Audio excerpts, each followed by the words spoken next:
주 예수 해변서 함께 찬양 드리겠습니다. 찬송가 198장입니다.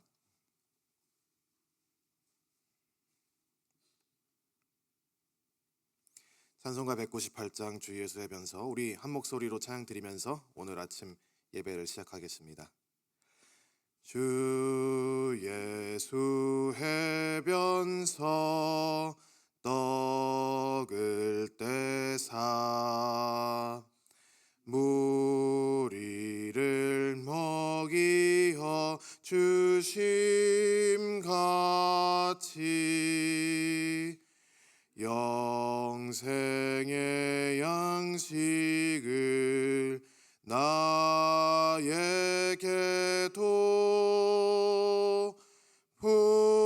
풍족히 나누어 주옵소서.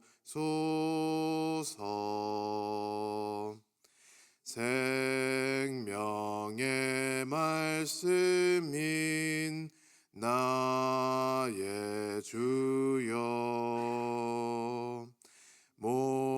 목말라 주님을 찾나이다.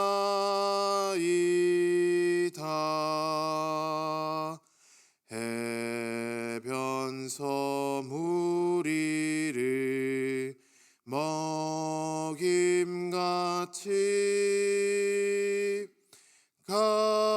갈급한 내 심령 채우소서.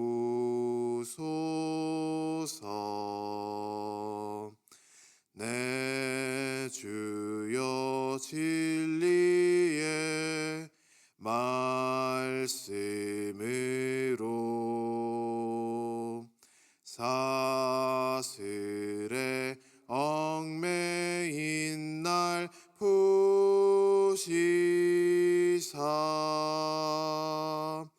내 맘의 평화를 누리도록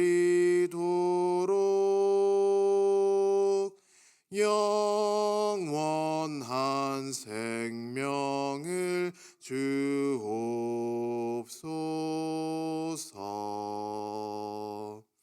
성령을 내 맘에 보내셔서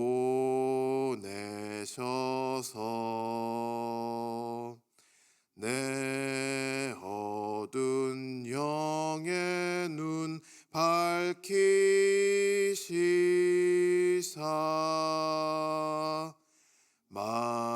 말씀의 감추인 참 진리를 깨달아 알도록 하옵소서. 아멘. 할렐루야. 주님 감사합니다. 우리 아침 모였을 때 주님 앞에 찬양으로 올려드리고 또 주의 말씀으로 우리가 영의 양식을 얻게 하여 주시니 감사합니다. 주님의 참된 진리이신 그 말씀 앞에 우리가 무릎 꿇고 순종하며 나아가는 주님의 참된 종이 되도록 하여 주시옵소서. 아버지, 이 아침 주의 말씀을 볼 때에 말씀을 위해 우리의 귀를 열어주시고 우리의 마음 또한 준비시켜 주시옵소서. 그리고 우리가 주님께 예배를 드릴 때에 이 예배를 통해서 주님 홀로 영광 받아주시고 그러기 위해 우리가 영과 진리로 예배를 드릴 수 있도록 우리를 준비시켜 주시옵소서. 이 예배를 통해서 주님께 모든 영광 올려드리기 원합니다. 예수 그리스도의 이름으로 기도드립니다. 아멘. 하나님 말씀 보도록 하겠습니다. 에스더 8장 8절 말씀입니다.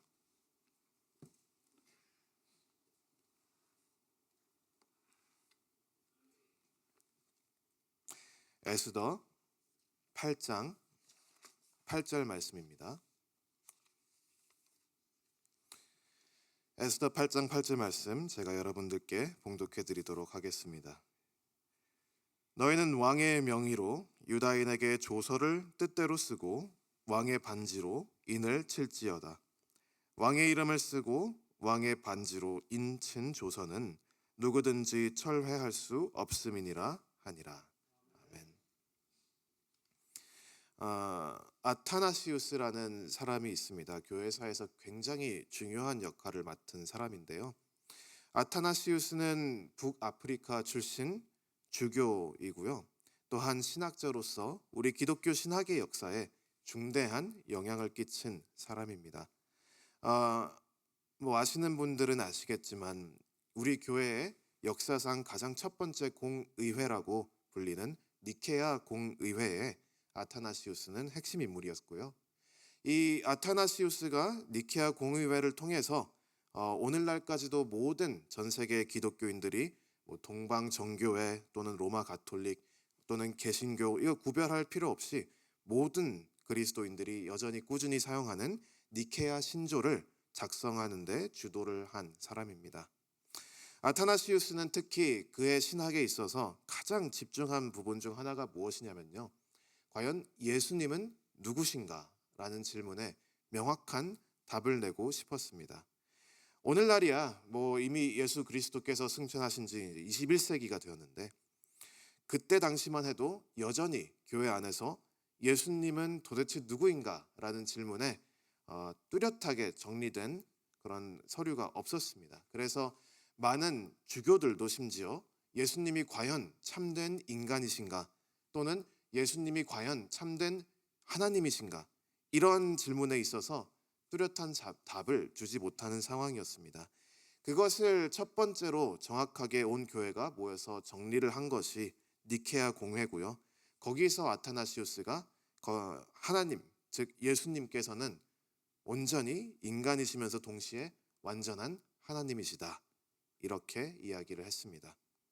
그래서 그 이후로는 교회가 이 작업을 통해서 예수님께서 참된 인간이시고 참된 하나님이시라는 것을 어려움 없이 고백하면서 오늘날까지 온 것입니다. 그래서 아타나시우스의 큰 관심 주제는 과연 예수님께서 어떻게 동시에 인간이시면서 하나님이실 수 있는가라는 질문에 답을 찾는 것에 상당히 많은 노력을 기울였습니다. 그 중에 그가 쓴 책이 여러 권 있는데 그 중에 특히 말씀의 성육신에 관하여라는 책을 썼는데요. 짧은 책이지만 상당히 많은 지혜와 또 성경을 읽을 때 도움이 되는 자료들이 들어 있습니다. 거기서 아타나시우스는 왜 하나님께서 말씀이신 예수 그리스도께서 인간으로 오셔야만 하는가라는 그 질문에 우리 인류의 구원에 빗대어 설명하고 있습니다. 다양한 설명을 주고 있는데요. 그 중에 하나를 오늘 아침 여러분께 소개해드리고자 합니다. 그는 딜레마가 일단 있다고 이야기를 합니다. 그게 어떤 딜레마냐면요. 인류가 죄 가운데 빠짐으로써 생기는 딜레마에 우리의 관심을 끌고 갑니다.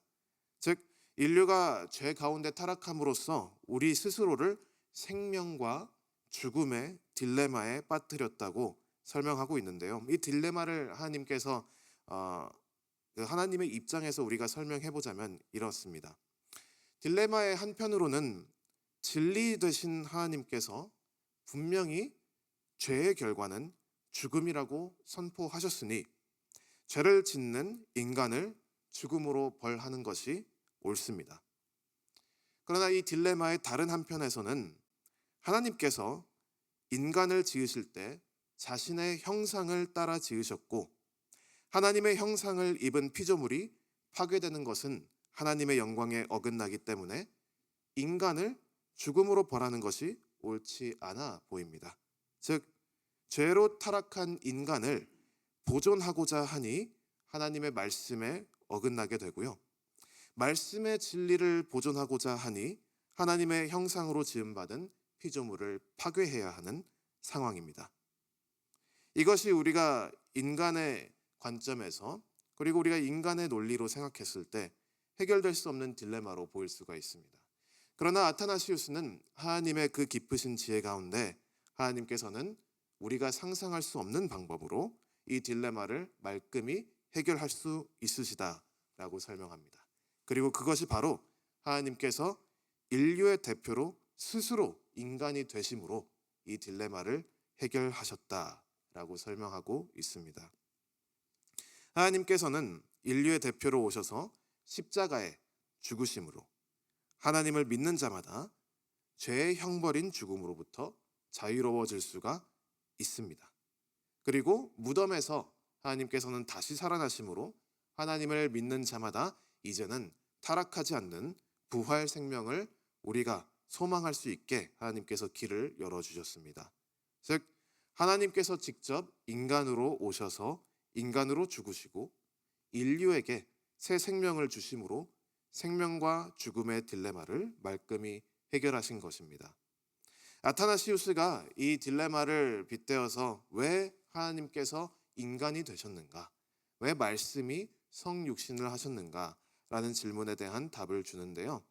여기서 우리가 배울 부분들이 참 많은 것 같습니다. 그러나 오늘 아침에는 그중 한 가지, 딱 한 면에 대해서 집중해 보기 원합니다. 그러기 위해서 다음과 같은 질문을 우리가 물어보겠습니다. 애초에 이 생명과 죽음 사이의 딜레마를 존중해야 하는 이유는 무엇일까요?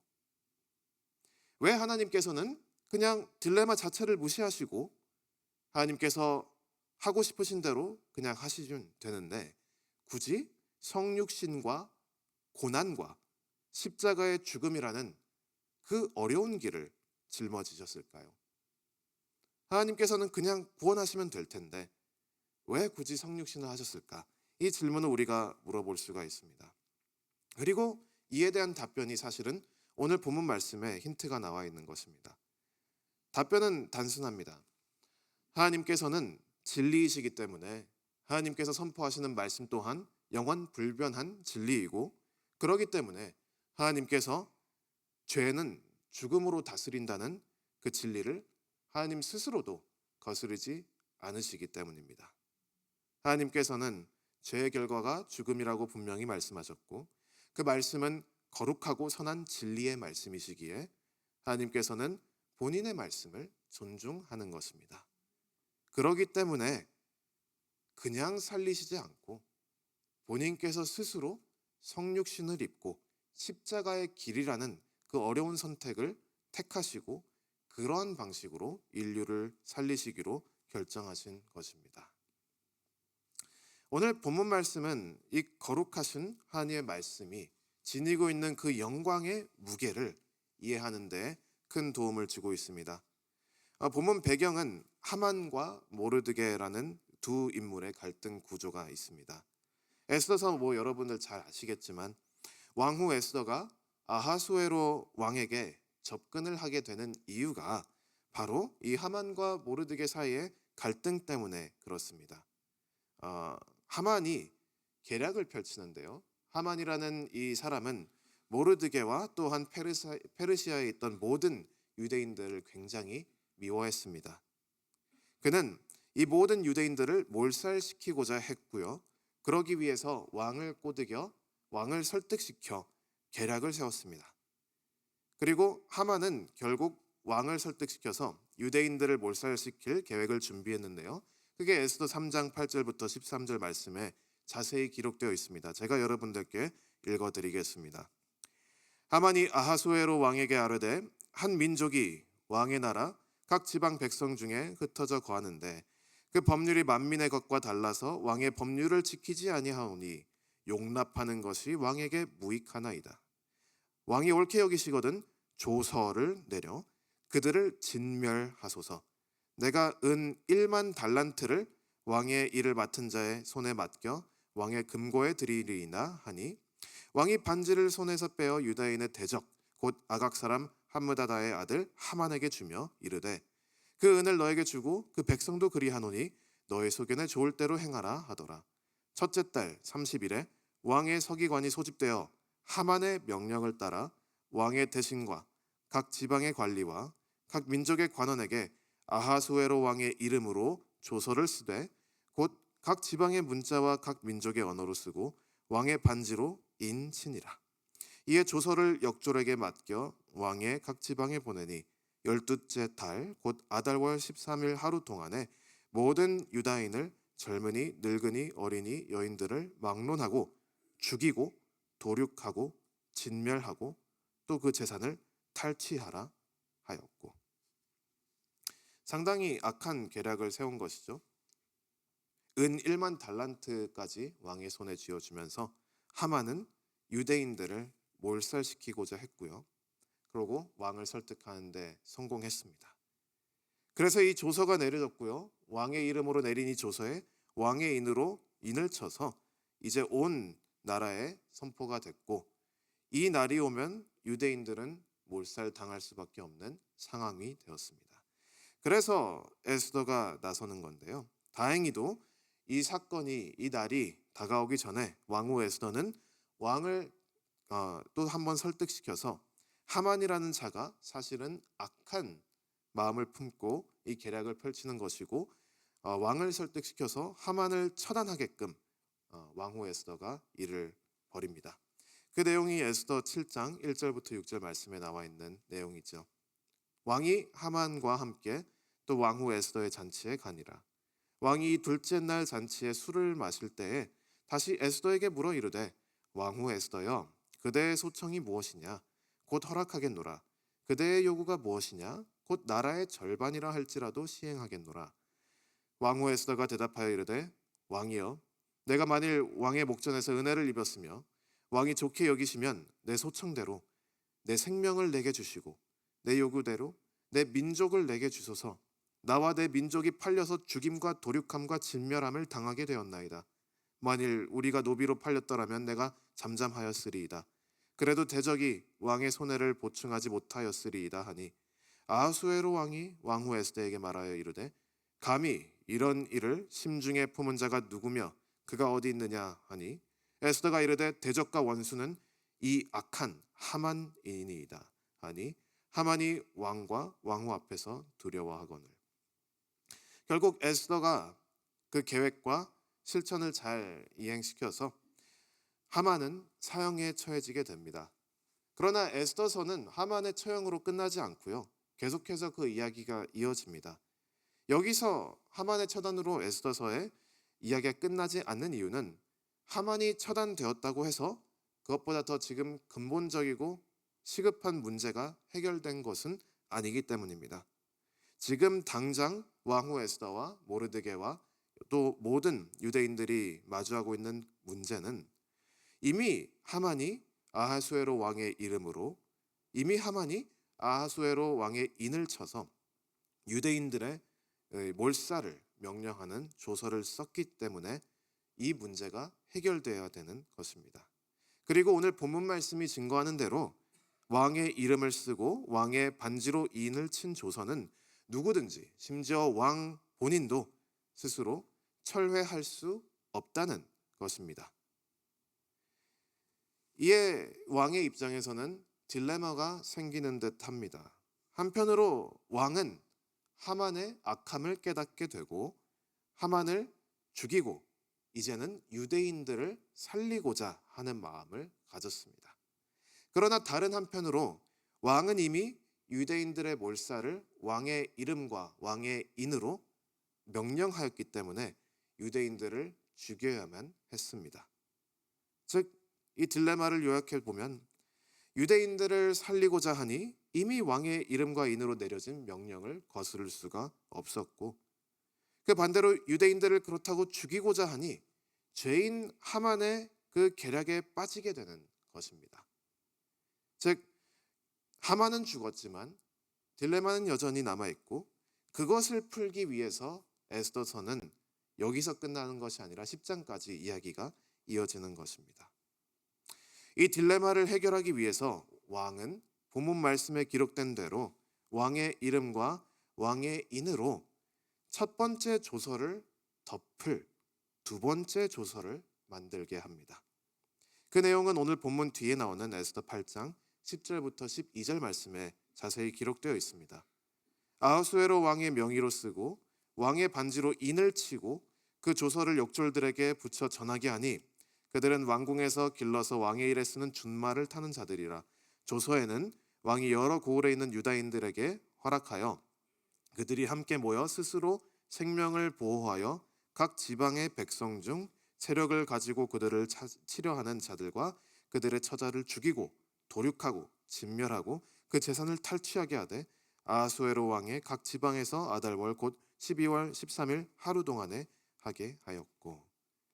즉 첫 번째 조서가 12월 13일 날 유대인들의 몰살을 명령했다면 이것을 덮을 두 번째 조서는 동일한 날 12월 13일 날 유대인들이 그들을 스스로 보호하고 오히려 그들이 뭉쳐서 그들을 대적하고자 하는 모든 적들을 죽이고 그들의 재산을 탈취할 수 있는 명령을 내린 것입니다.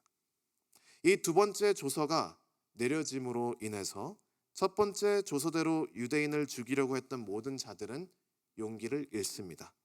그리고 그들은 두려움 가운데 도망가게 되고 숨었습니다. 즉, 첫 번째 조서의 죽음이 두 번째 조서의 생명으로 덮여진 것입니다. 여기서 우리는 다시 아까 앞서 말씀드린 아타나시우스가 이야기한 생명과 죽음의 딜레마를 생각할 수 있게 됩니다. 만일 한낱 인간인 왕이 내린 조서도 그 말의 중대함을 인정받아서 취소가 될 수 없다면 왕의 왕이신 하나님께서 선포한 말씀은 과연 그 누가 철회할 수 있을까요? 왕의 왕이시고 주의 주 되신 우리 주 여호와 하나님께서는 창세기 2장 16절부터 17절 말씀에 다음과 같은 말씀으로 명령을 내리셨습니다.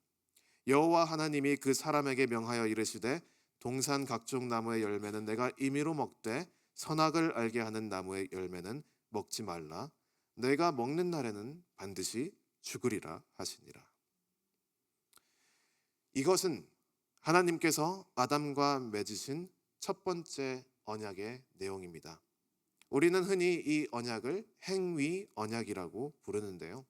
우리가 이것을 행위 언약이라고 부르는 이유는 아담의 순종으로 생명의 복을 받고 아담의 불순종으로 죽음의 저주를 받을 것이라 라는 내용이 아담의 행동에 걸려있기 때문에 행위 언약이라고 우리는 이 언약을 부르고 있습니다. 그리고 이 첫 번째 언약, 이 말씀에 의하면 만일 아담이 이 언약의 법칙에 따라 하나님께 불순종으로 나아가고 죄를 지어서 죽게 된다면 그러면 이미 이 내용은 하나님께서 선포하신 언약 말씀에 있는 내용이기 때문에 아담이 죽을지라도 하나님께서는 그 죄를 벌하시는 것이 옳습니다. 하나님의 형상으로 지음받은 피조물이 파괴될 위기에 있더라도 하나님의 말씀은 철회할 수가 없습니다. 이 말씀은 결국 영원 불변한 하나님의 말씀이기 때문에 인간이 죽는 것은 피할 수 없는 상황이 된 것입니다. 그리고 아담은 실제로 그 뱀의 꼬드김에 넘어가서 아내 하와와 함께 죄를 짓게 되고 죽을 수밖에 없는 상황이 되었습니다. 그러기에 이 딜레마로 우리는 다시 한번 돌아오게 되는 것입니다. 하나님께서는 피조물 중에 가장 절정에 있는 인간, 하나님의 본인의 형상을 따라 만든 이 인간을 스스로 죽음으로 버려야 하는 상황이시고 동시에 하나님께서는 벌을 내리지 않겠다 하면 본인의 말씀을 스스로 어기는 것이기 때문에 이 상황은 하나님께서는 딜레마라고 볼 수 있는 상황으로 우리는 이해할 수 있습니다. 그러나 하나님께서는 죄로 인해 죽을 수밖에 없는 인간을, 죄로 인해 죽을 수밖에 없는 행위 언약 아래에 있는 우리를 두 번째 언약으로 덮으심으로 이 딜레마를 해결하십니다. 하나님께서는 첫 번째 언약을 취소하시는 것이 아닙니다. 취소할 수가 없습니다. 영원 불변한 하나님의 말씀과 진리이기 때문입니다. 그러나 첫 번째 언약이 있음에도 그것보다 더 강력한 첫 번째 언약을 덮을 수 있는 두 번째 언약으로 다시 한번 인류와 언약을 세우십니다. 그것이 바로 우리가 흔히 말하는 은혜 언약인 것입니다.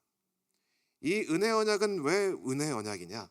첫 번째 언약은 아담의 행동에 따라서 생명의 복을 받기도 죽음의 저주를 받기도 한다면, 이 두 번째 언약은 인간의 행동과 상관없습니다. 예수 그리스도께서 이루신 구원을 믿는 자마다 모두에게 주어주겠다라는 것이 이 두 번째 언약의 내용이기 때문에, 우리의 행위로 구원을 받는 것이 아니라 예수 그리스도의 행위로 구원을 받는 것이기 때문에 은혜다라고 해서 은혜 언약인 것입니다. 아담 안에서는 죽을 수밖에 없는 우리가 두 번째 아담이신 예수님 안에서는 필연적으로 생명을 얻는다는 것이 우리가 믿는 복음의 핵심입니다. 사도 바울은 이 사실을 로마서 5장 14절부터 21절에 자세히 설명하고 있습니다. 제가 이 말씀을 여러분들께 봉독해 드리도록 하겠습니다. 로마서 5장 14절부터 21절 말씀입니다. 그러나 아담으로부터 모세까지 아담의 범죄와 같은 죄를 짓지 아니한 자들까지도 사망이 왕 노릇하였나니 아담은 오실자의 모형이라. 그러나 이 은사는 그 범죄와 같지 아니하니 곧 한 사람의 범죄를 인하여 많은 사람이 죽었은즉 더욱 하나님의 은혜와 또한 한 사람 예수 그리스도의 은혜로 말미암은 선물은 많은 사람에게 넘쳤느니라. 또 이 선물은 범죄한 한 사람으로 말미암은 것과 같지 아니하니 심판은 한 사람으로 말미암아 정죄에 이르렀으나 은사는 많은 범죄로 말미암아 의롭다 하심에 이름이니라. 한 사람의 범죄로 말미암아 사망이 그 한 사람을 통하여 왕노릇하였은즉 더욱 은혜와 의의 선물을 넘치게 받는 자들은 한 분 예수 그리스도를 통하여 생명 안에서 왕노릇하리로다. 그런즉 한 범죄로 많은 사람이 정죄에 이른 것 같이 한 의로운 행위로 말미암아 많은 사람이 의롭다 하심을 받아 생명에 이르렀느니라. 한 사람이 순종하지 아니함으로 많은 사람이 죄인 된 것 같이 한 사람이 순종하심으로 많은 사람이 의인이 되리라. 율법이 들어온 것은 범죄를 더하게 하려 함이라. 그러나 죄가 더한 곳에 은혜가 더욱 넘쳤나니 이는 죄가 사망 안에서 왕노릇한 것 같이 은혜도 또한 의로 말미암아 왕노릇하여 우리 주 예수 그리스도로 말미암아 영생에 이르게 하려 함이라. 하나님께서 첫 번째 아담 가운데서 죽을 수밖에 없는 우리를 두 번째 아담 예수 그리스도 안으로 옮기셨습니다. 그러기 위해서 하나님께서는 첫 번째 아담과 맺은 행위 언약을 덮기 위해 두 번째 아담을 통해 우리와 은혜 언약을 맺으셨습니다. 우리가 자칫 잘못하면 오해할 수 있는 부분이 있는 게, 마치 은혜 언약 가운데 있으면 행위 언약과는 상관이 없다라고 생각할 수가 있습니다. 그러나 여전히 우리 모두는 행위 언약 가운데 있습니다. 그러기 때문에 예수님께서 죽으셔야 했던 것입니다. 그러기 때문에 예수님께서 성육신 하셔야 했던 것입니다. 예수님께서는 구약 말씀을 단순히 무시하시는 분이 아니라 구약 말씀을 완성시키고 이루시는 분입니다. 예수님께서는 두 번째 아담으로 첫 번째 아담이 실패한 모든 영역에 성공을 하시고, 첫 번째 아담이 불순종으로 잘못된 길을 걸어갔다면 우리의 새로운 대표로서 그 모든 인생에 동틀어서 단 한 번도 불순종이 없이 죽으심까지, 십자가에 못 박혀 죽으심까지 순종하신 완벽한 인생을 사셨습니다. 그리고 이 예수 그리스도 안에 있으면 우리는 모두 필연적으로 살게 됩니다. 그것이 은혜 언약의 내용입니다. 복음을 이 두 가지 언약, 또는 오늘 본문 말씀의 단어를 빌려서 이 두 가지 조서로 설명을 한다면, 우리는 우리 스스로가 과연 아담에 속해 있는지 또는 예수 그리스도로 옮겨졌는지를 볼 필요가 있는 것입니다. 그리고 만약에 우리가 예수 그리스도 안에 있다고 한다면 그 안에서 우리가 얻는 구원은 필연적입니다.